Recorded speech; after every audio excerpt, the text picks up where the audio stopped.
نحمدہ ونصلی علی رسولہ الکریم اما بعد فاعوذ باللہ من الشیطان الرجیم بسم اللہ الرحمن الرحیم۔ ناظرین اکرام، تمام احباب سے محبت کی چند باتیں وہ عرض کرنا چاہتا ہوں۔ بہت ہی عجیب و غریب باتیں ہوتی ہیں اس معاشرے میں۔ سب سے زیادہ یہ پروپیگنڈا ہوتا ہے کہ عورت کی قدر نہیں، عورت کا مقام نہیں، عورت کی عزت نہیں کی جاتی، عورت کے حقوق کا خیال نہیں کیا جاتا، جبکہ ہم نے قرآن و حدیث سے یہی کچھ سیکھا ہے۔ ساری کائنات کے رہبر، ساری کائنات کے سردار، ساری کائنات کے آقا پاک پیغمبر جناب محمد الرسول اللہ صلی اللہ علیہ وآلہ وسلم نے عورت کو عزت دی ہے، عورت کو وقار دیا ہے۔ اور اس کی ایک چھوٹی سی مثال پیش کرتا ہوں کہ میرے پاک پیغمبر نے جو ساری کائنات کے لیے رہبر بن کے آئے ہیں، جن کی زندگانی اسوہ حسنہ رب نے بنا دی ہے، اس پاک پیغمبر نے، ساری کائنات کے رہبر نے، رہبر کامل نے، والی بطحا نے، جناب احمد مجتبیٰ نے صلی اللہ علیہ وآلہ وسلم، ایک موقع ہے کہ یہودی النسل ایک عورت ہے جس کا اسلام کے ساتھ کوئی تعلق نہیں، جس کا ایمان کے ساتھ کوئی تعلق نہیں، میرے پاک پیغمبر کی شریعت کے ساتھ واسطہ نہیں۔ وہ عورت جب گلی میں نکلتی ہے، بازار میں آتی ہے، تو یہودی اپنی ہی ملت کی بیٹی کے پیچھے دوڑے، اس کی عزت کو لوٹنے کے لیے، اور عزت لوٹنے کے در پہ تھے۔ جب وہ پیچھے بھاگے تو اس گلی بازار میں وہ عورت جس نے کلمہ نہیں پڑھا تھا، جو مسلمان نہیں ہوئی تھی، جب اس نے دیکھا، ادھر ادھر دیکھا، بھاگتی بھاگتی اس نے ایک زبان سے آواز لگائی، وا محمد صلی اللہ علیہ وآلہ وسلم۔ میرے پیغمبر اپنے حجرہ سے، اپنے گھر سے دوڑ کر نکلے، بھاگ کر نکلے، اس عورت کے سر پر اپنے جناب اس مزمل و مدثر کی چادر کو اڑا دیا، سر پہ دے دیا۔ میرے پاک پیغمبر علیہ الصلوۃ والسلام سے جب پوچھا گیا تو نبی کائنات نے کہا، بیٹی بیٹی ہی ہوتی ہے، خواہ یہودی کی کیوں نہ ہو، اس نے کلمہ نہیں پڑھا لیکن ہے تو بیٹی، ہے تو عورت۔ میرے بھائیوں، ناظرین اکرام، میں بڑی محبت و پیار سے چند باتیں شیئر کرنا چاہتا ہوں۔ عورت کو نبی صلی اللہ علیہ وسلم نے وہ مقام دیا، اگر یہ بیوی ہو تو دنیا کی سب سے قیمتی دولت میں سے یہ عورت ہے، اور اگر یہ بیٹی بہن ہو تو جہنم کے راستے میں، راہ میں یہ دیوار ہے۔ اور یہی عورت جس کے بارے میں آج کل کے لوگ، میں یہ کہہ دیتا ہوں، افسوس کے ساتھ کہتا ہوں، آج کے خود ساختہ تعلیم یافتہ طبقہ کو میں نے دیکھا کہ آج کل تواتر سے یہ کہے چلے جا رہے ہیں کہ عورت ہمارے معاشرے کا مظلوم ترین طبقہ ہے۔ یہ کون کہتے ہیں؟ جو بڑے پڑھے لکھے ہیں، جو بہت تعلیم یافتہ ہیں، جو گریجویٹ ہیں، اور ان کا یہ انداز جب میں نے دیکھا کہ وہ کہتے ہیں عورت کی عزت نہیں، حالانکہ میں نے پرائیویٹ گاڑیوں پہ، بسوں پہ کئی بار سفر کیا، میں نے دیکھا کنڈکٹر آتا ہے، وہ کہتا ہے بھائی عورت ہے، اس کے لیے سیٹ چاہیے، نوجوان ہوتا ہے، بوڑھا ہوتا ہے، ادھیڑ عمر کا ہوتا ہے، وہ مرد اسی وقت اپنی سیٹ سے اٹھتا ہے، کھڑا ہوتا ہے، عورت کی تکریم میں، عورت کی عزت میں، عورت کے احترام میں وہ سیٹ کو خالی کر دیتا ہے۔ میں یہ پوچھنا چاہتا ہوں، جو پڑھا لکھا طبقہ جو حقوق کی بات کرنے کے لیے کل جناب گلیوں بازاروں میں نکلے گا، اور وہ جو اپنے آپ کو روشن خیال کہتی ہے، وہ عورتیں جو اپنے حقوق کے لیے لانگ مارچ کرتی ہیں، میں یہاں پر یہ بھی پیغام دینا چاہتا ہوں الیکٹرانک میڈیا کو، میں یہ بھی کہنا چاہتا ہوں سوشل میڈیا کو کہ اللہ کے لیے میرا پیغام تم تک آئے تو یہ پیغام ضرور وائرل کیجئے گا۔ میرا message social media, electronic media کو چاہیے کہ ان کی حوصلہ افزائی نہ کریں۔ یہ NGOs کے بل بوتے پہ پلنے والی، یہ اپنے گھروں سے آوارہ عورتیں، اور بعض ایسی ہیں جو بیچاری جانتی نہیں کہ ہم کن کے ہاتھوں سے استعمال ہو رہی ہیں، کن کے ہاتھوں میں ہم کھیل رہی ہیں۔ میں یہ میسج دینا چاہتا ہوں، اور یہ لوگ کہتے ہیں کہ یہ عورت معاشرے میں مظلوم ترین طبقہ ہے، اس کے حقوق پامال ہو رہے ہیں، اور یہ کہتے ہیں کہ عورت کا مسلسل استحصال ہو رہا ہے، اور ساتھ ساتھ یہ بات بھی کہی جا رہی ہے کہ یورپ میں عورت کو آزادی دی گئی اور اس کے حقوق اس کو دیے گئے، اور یہ بھی کہتے ہیں کہ ان کو اتنے حقوق دیے، اتنی آزادی دی کہ جناب عورتوں کو مردوں کے برابر لا کھڑا کیا، اس لیے وہ بہت ترقی یافتہ لوگ ہیں۔ میں کہتا ہوں نہیں، حقیقت کچھ اور ہے، حقیقت اس کے برعکس ہے۔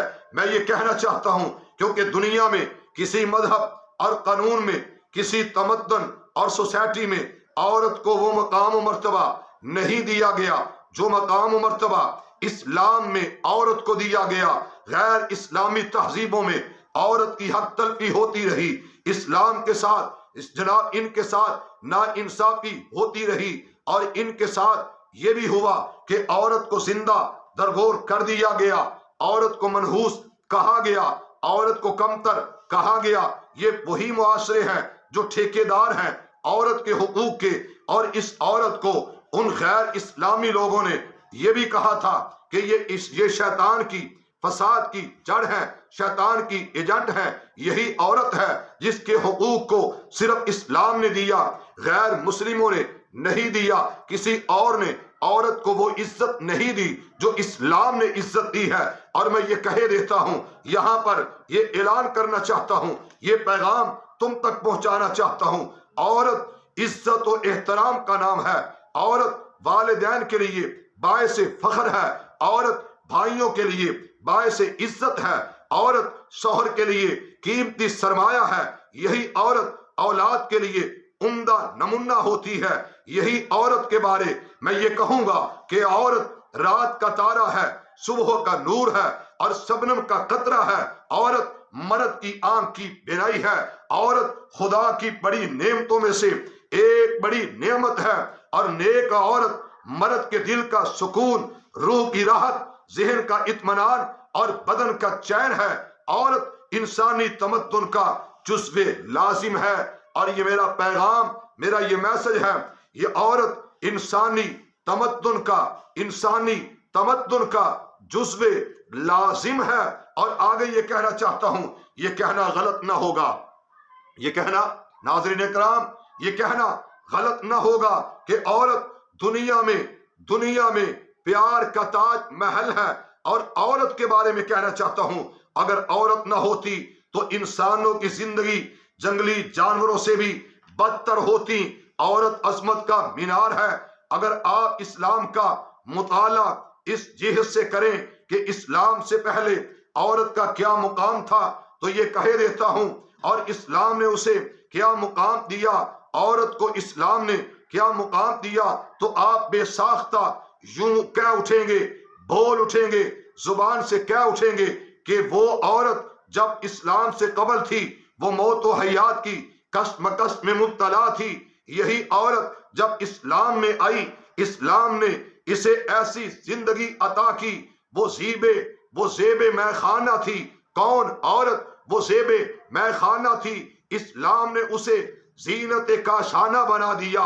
وہ پامال تھی، اسلام نے اسے با کمال بنا دیا۔ یہ عورت تھی، توجہ کیجئے گا، وہ برباد تھی، اسلام نے اسے شاد کیا۔ وہ برباد تھی، ناشاد تھی، اسلام نے اسے آباد کیا، شاد کیا۔ اسلام نے اسے عزت دی، مقام دیا، وقار دیا، زندگی دی، سکون دی۔ اسلام نے اسے حیا دیا، اسلام نے اسے ایسا مقام دیا۔ اور یہ عورت صرف مرد کے لیے دل کو لبھانا تھی، دل کو لبھانا تھا۔ اسلام نے اس کے ذمے گھر کا سجانا لگا دیا۔ اگر اسلام عورت کو مقام نہ دیتا تو وہ ہمیشہ کی طرح بتوں اور دیوتاؤں کی بھیڑ چڑھتی رہتی، ہمیشہ کی طرح بتوں اور دیوتاؤں کی بھیڑ چڑھتی رہتی۔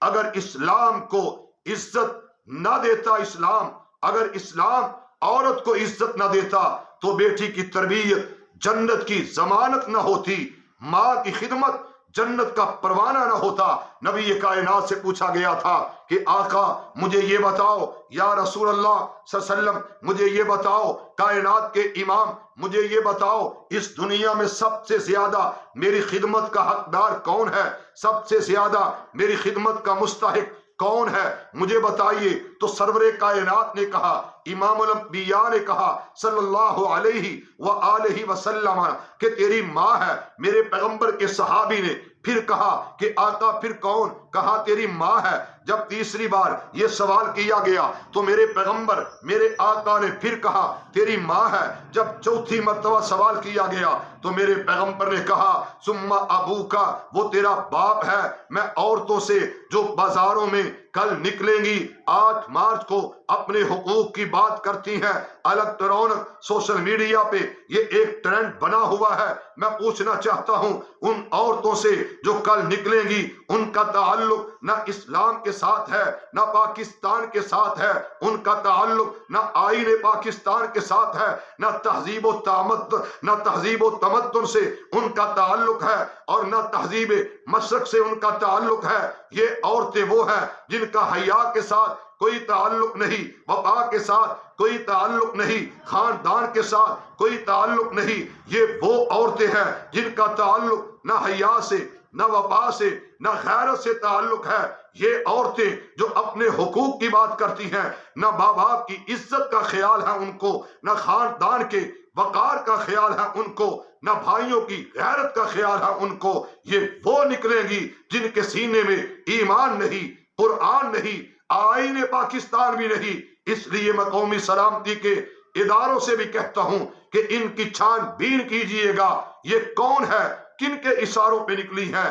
اللہ سے دعا ہے کہ اللہ میرے ملک کا حامی و ناصر ہو، اس پاکستان کا جو آئین ہے اللہ اس کے ساتھ وفا افا کرنے کی توفیق عطا فرمائے۔ اور میں یہ پھر کہوں گا کہ یہ جو انداز ہے یہ غلط ہے، یہ طریقہ غیر آئینی ہے، غیر اسلامی ہے، غیر جمہوری ہے۔ اللہ سے دعا ہے کہ اللہ تمام فتنوں سے ہمیں محفوظ فرمائے۔ السلام علیکم ورحمۃ اللہ وبرکاتہ۔